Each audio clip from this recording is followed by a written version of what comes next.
Bharat forge આજે ખાસો એક એક્શન સ્ટોક બતાવી શકે છે, કારણ કે યુએસના ક્લાસ 8ના જે નંબર્સ આવ્યા છે ટ્રકના એ સારા આપણને બનાવતા બતાવી રહ્યા છે. અને ઓવરઓલ ગ્લોબલ બજારોમાં પણ જે રિકવરી છે અહીંયા પણ નંબર્સ સારા, આંકડા સારા છે. ફેબ્રુઆરીમાં મંથ ઓન મંથ બેસિસ પર ઓર્ડર 47% વધ્યો છે અને ફેબ્રુઆરીમાં વાય બેસિસ પર 159%નો એક ગ્રોથ કંપની અહીંયાથી અને ક્લાસ 8 ટ્રક ઓર્ડર્સમાં સતત 3 મહિનાથી આ ગ્રોથ આપણને જોવા મળી રહ્યો છે. કઈ રીતે આને સમજવું જોઈએ?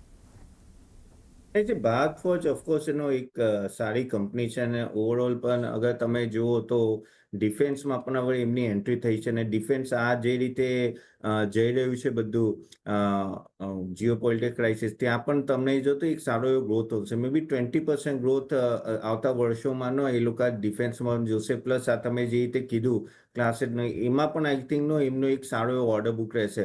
એક્સપોર્ટ ડિમાન્ડની રિકવરી ધીરે ધીરે આવી રહી છે અને આગળ જઈને એરોસ્પેસ અને આર્ટિલરી પ્રોડક્શનમાં પણ આનો એન્ટર કરી રહ્યા છે. તો ભારત એમ રીતે ઘણું ડાયવર્સિફાય છે અને પ્લસ એવા એરિયામાં છે જ્યાં ડિમાન્ડ છે.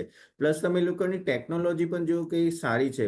એ ખાલી એક છે કે યુએસ સ્ટોકની જે સાયકલ હમણાં સુધી જે વીક હતી, હવે એ જો પકડાઈ જાય, જે આ તમે વાત કરી, તો એ પ્રમાણે આઈ થિંક એમને આગળ સારું રહેશે. અરાઉન્ડ 8,000 કરોડનો ડિફેન્સ ઓર્ડર છે અને એક્સપોર્ટ રિકવરી પણ આઈ થિંક આવતા વર્ષથી સારી એવી રિકવરી થશે વન્સ આ ટ્રેડ ડીલ બધી ફાઇનલાઇઝ થઈ જાય. આરઓસી પણ ઓલમોસ્ટ 19% છે, જે લોંગ ટર્મ માટે ઘણું સારું છે. તો આ બધું જોઈને ઓફકોર્સ એવું દેખાઈ રહ્યું છે કે એક સારી લેવલ પર છે અને આ ડીપમાં જે આ માર્કેટમાં એમાં ડીપ આવે તો ઓફકોર્સ લોંગ ટર્મ માટે બાય કરી શકાય. એક લોંગ ટર્મ માટે ખરીદારી ભારત ફોર્જમાં કરી શકો છો. વિરાટ,